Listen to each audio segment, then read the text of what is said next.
Otra cuestión muy grave es que tales personas están poniendo en duda que haya algo que pueda considerarse natural o normal. La Biblia da gran importancia a esto.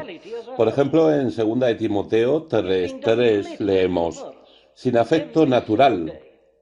Igualmente, en el capítulo 1 de Romanos tenemos aquella declaración crucial en la que Pablo, en su gran condena de la época a la que pertenecía y de otras, utiliza esta clase de lenguaje.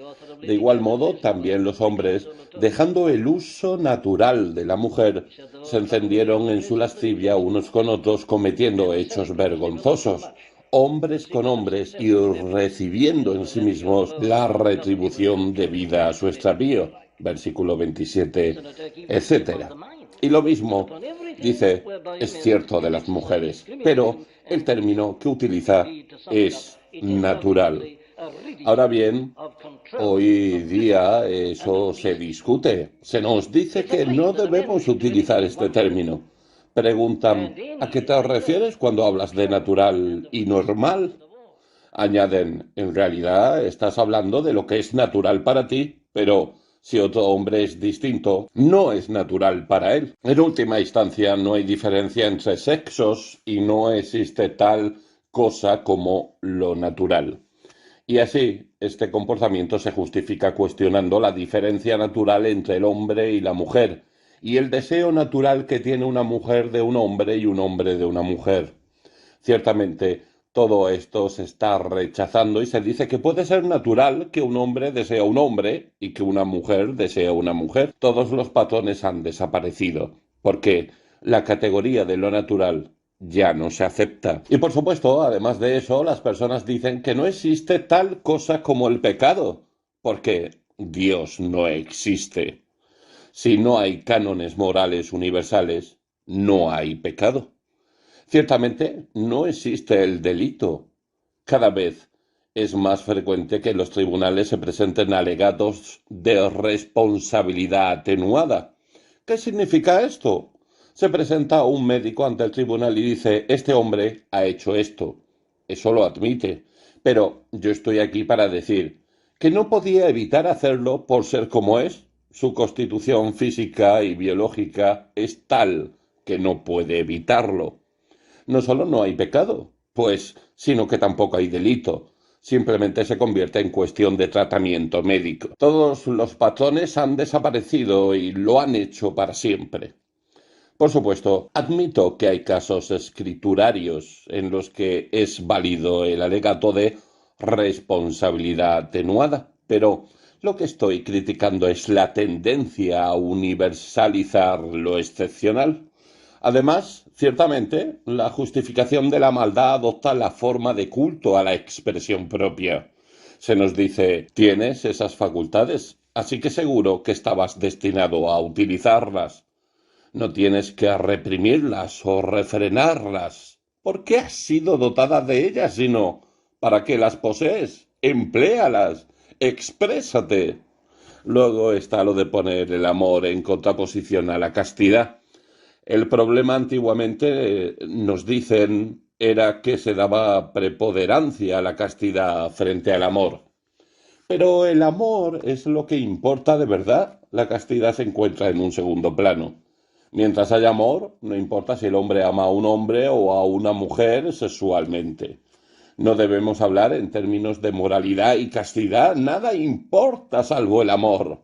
De modo que así vivimos en medio de toda la confusión, la promiscuidad y las perversiones de hoy en día. Ahora bien, la dificultad que tengo es mostrar brevemente que todo eso está mal. Nuestro Señor lo expresa de esta forma. Amarás al Señor tu Dios con todo tu corazón y con toda tu alma y con toda tu mente y con todas tus fuerzas. Este es el principal mandamiento. Y el segundo es semejante. Amarás a tu prójimo como a ti mismo. Marcos 12, versículos 30 y 31. Si lo miras de esta forma, no justificarás todos tus actos simplemente diciendo, bueno, yo amo. Reconocerás que quizás se trate de lujuria y que no debes dañar a la otra persona. Comprenderás que el otro es una persona a los ojos de Dios, que Dios está por encima de ambos y que no sois animales, sino seres responsables ante un Dios todopoderoso que querría que vivieses una vida más elevada y noble. Comprenderás que debes tener una disciplina y un dominio propio, y que expresas tu amor considerando a tu prójimo como a ti mismo, en lugar de estar pensando siempre en ti mismo y en tu deseo de gratificación propia. Hemos considerado, pues, los argumentos que se ofrecen a favor de la nueva moralidad, y hemos visto que son argumentos especiosos, de modo que esa no es la verdadera explicación de la conducta moderna, no. La respuesta es bastante sencilla para los que conocen la Biblia. Lo primero que nos dice la Biblia es que esta nueva moralidad no tiene nada de nuevo. Es tan vieja como el periodo anterior al diluvio. Es tan vieja como Sodoma y Gomorra.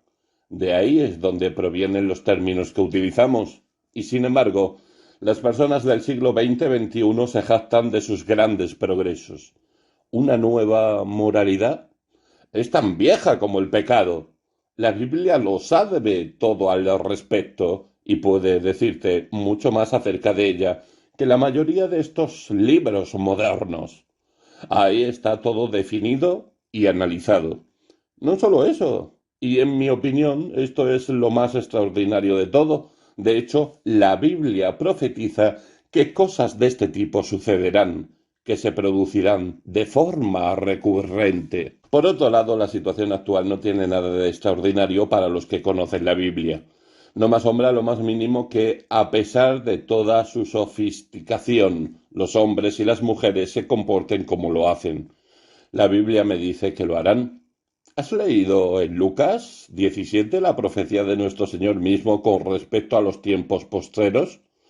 Como fue en los días de Noé, así también será. Asimismo, como sucedió en los días de Lot, así será.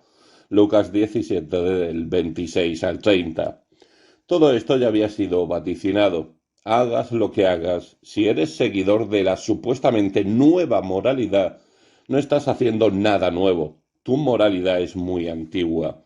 Ciertamente, tal como lo expresó alguien, la nueva moralidad no es más que la vieja moralidad que intenta engalanarse con términos filosóficos. Pero la Biblia te dirá por qué surge y por qué las personas se comportan de esta forma, y eso es lo más importante. ¿Por qué sufrimos este azote en la actualidad? ¿Por qué afrontamos este horror a diario? Aquí tenemos las respuestas bíblicas.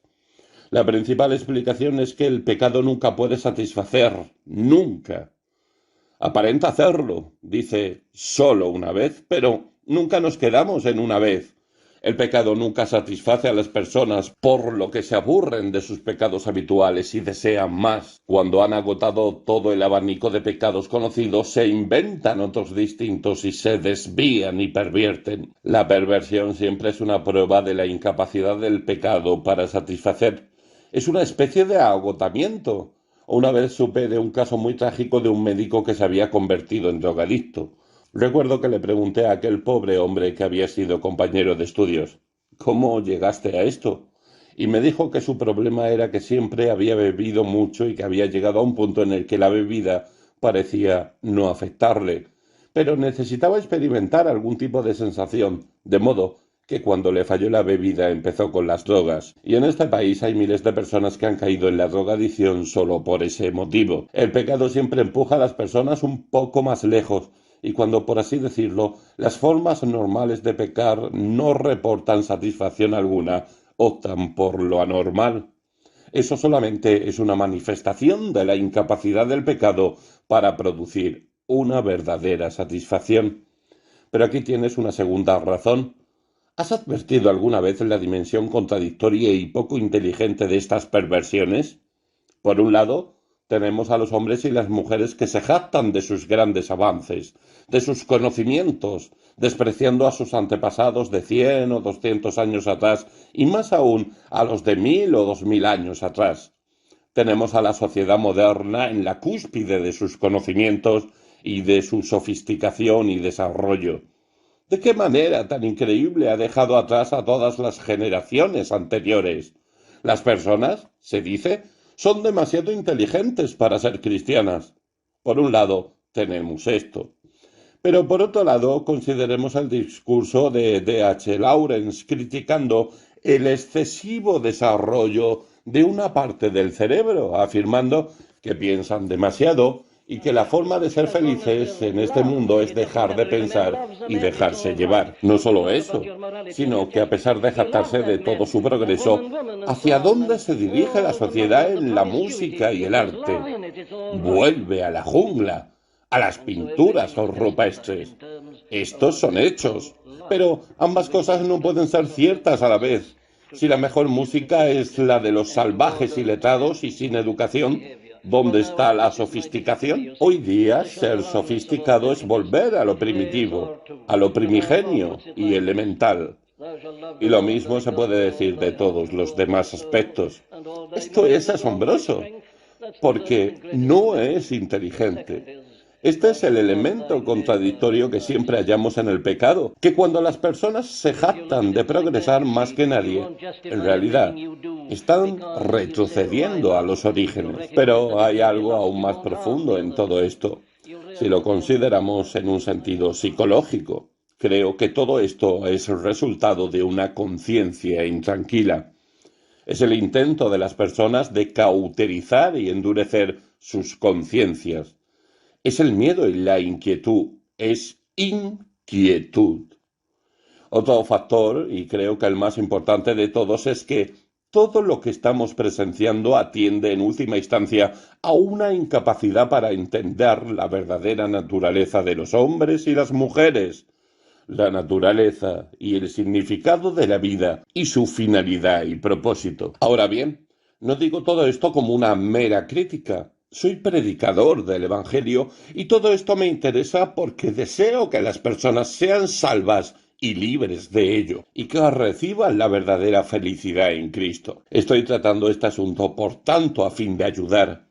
Creo que el principal motivo de esta perversión moderna es la frustración y el sinsentido. En cierta forma, no culpo a las personas. Vivimos en un siglo espantoso en el que ya hemos sufrido 2 guerras mundiales y las naciones siguen en su carrera de armamentos, por lo que los jóvenes se ven tentados a preguntar: ¿qué es la vida? ¿En qué consiste vivir? ¿Qué soy? ¿Solo carne de cañón? ¿Solo estoy aquí para que me reviente una bomba? Quiero experimentar, quiero descubrir.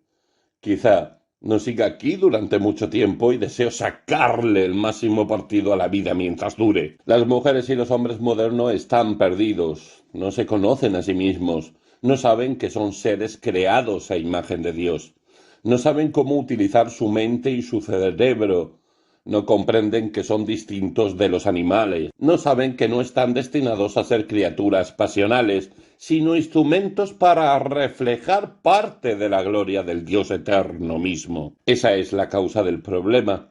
Las personas lo desconocen y así, al comportarse de esta forma, se están insultando a sí mismas. Luego, además, esto es una horrible demostración de lo que quiere decir la Biblia cuando habla del poder del pecado, del hecho de que el pecado se adueña de las personas y las tiraniza. Por eso, únicamente Dios puede salvarnos. Es porque el diablo, el infierno y el pecado son tan poderosos. ¡Qué maligno es el pecado! Si dejamos que se desarrolle, veremos a dónde nos lleva. No solo al mero pecado acompañado de vergüenza, sino al pecado sin vergüenza, al pecado con una ausencia absoluta de sentido moral. Luego llega la perversión. La luz se convierte en tinieblas y las tinieblas en luz. Lo amargo se considera dulce y lo dulce amargo, y toda la suciedad y todas las consecuencias que se derivan de ello. Al mismo tiempo, el estado del mundo en la actualidad ejemplifica el hecho de que el verdadero problema de los seres humanos reside en el corazón. Todo esto lo dijo nuestro Señor. Esta, dijo, es la condenación, que la luz vino al mundo y los hombres amaron más las tinieblas que la luz, porque sus obras eran malas. Juan 3:19. Si eres un seguidor de la nueva moralidad, no es a causa de tu cabeza, sino de tu corazón. Ya te he demostrado que no es la cabeza lo que te guía. Si así fuera, no te estarías contradiciendo de la forma en que lo haces. Tu problema es el corazón. Te gusta el pecado.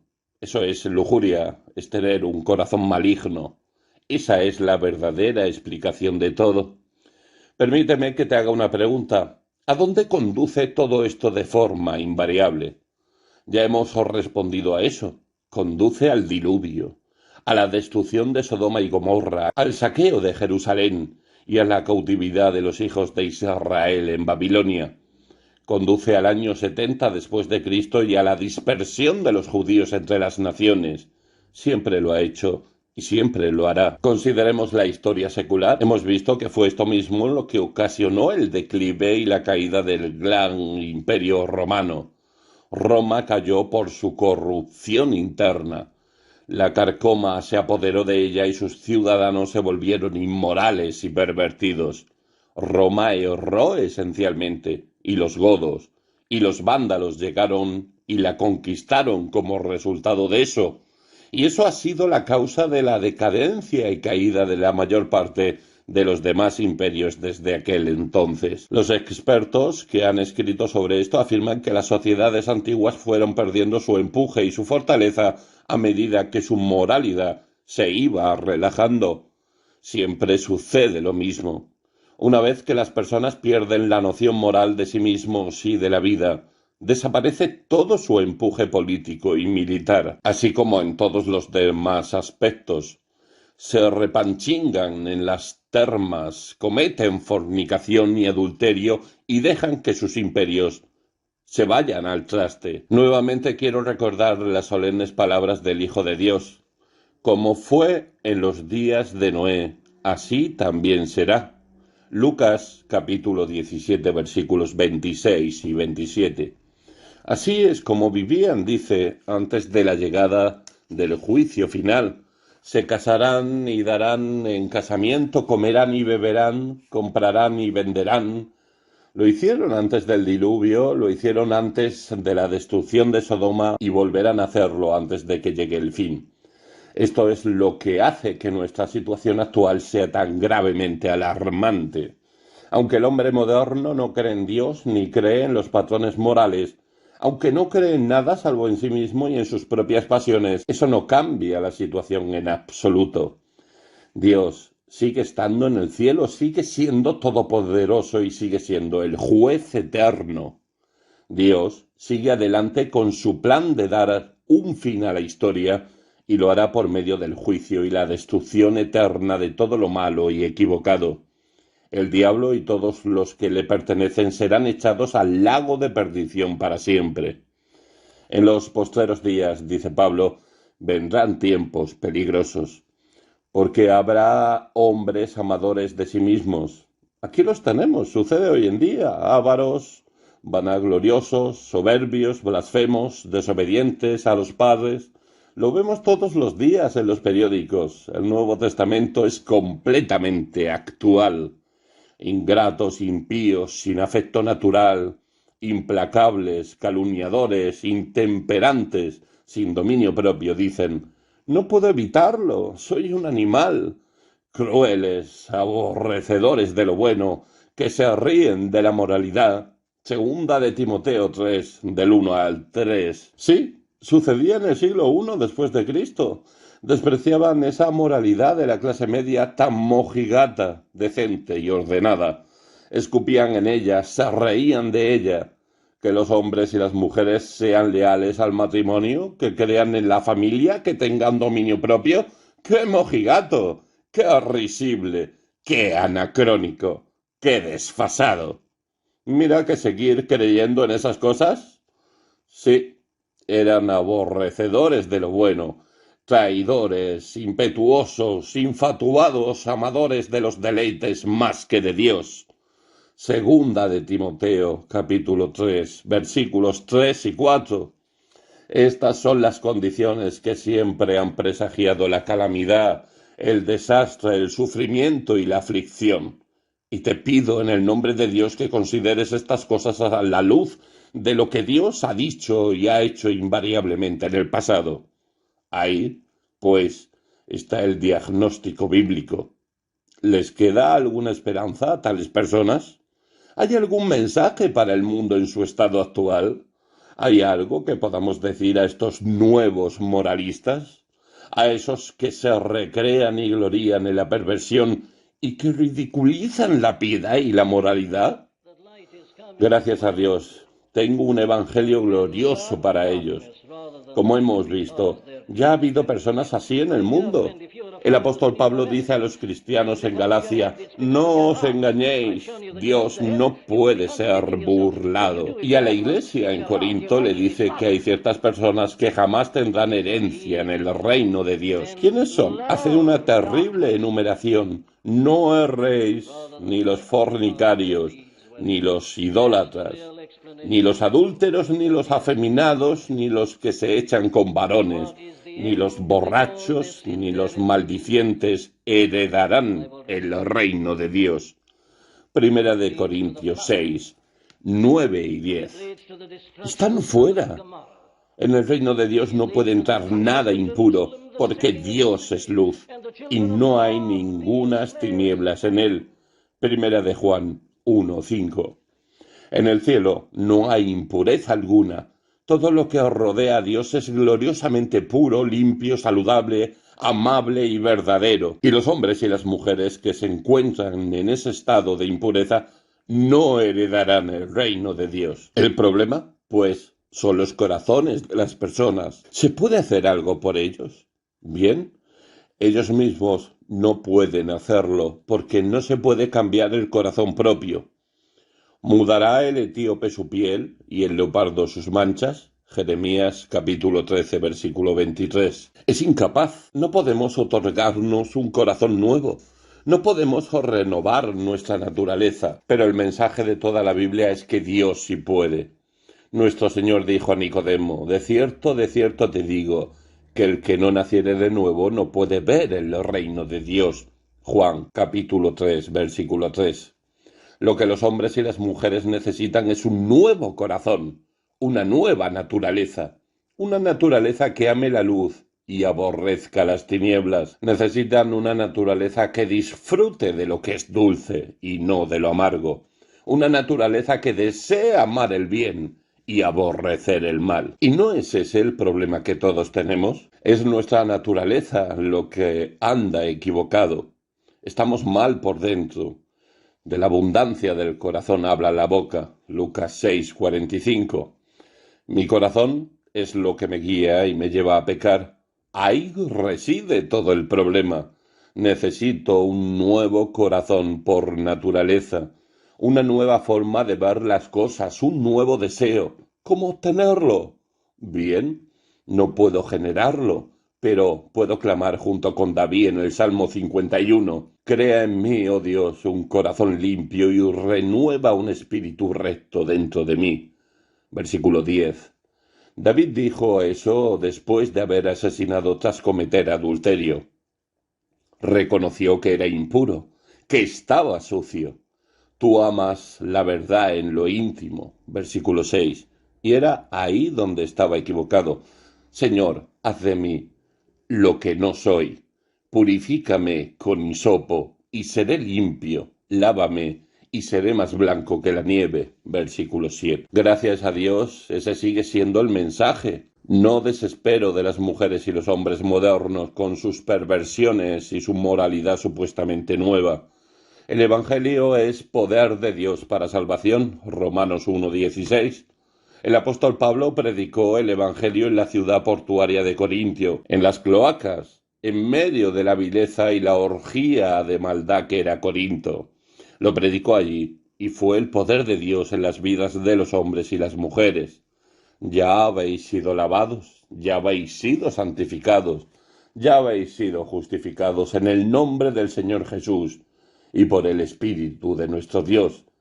Primera de Corintios 6:11. Y gracias a Dios, sigue siendo cierto. En un verso Charles Wesley escribió, Cordero Santo que murió, fiador en mi lugar, resucitado es mediador y príncipe de paz.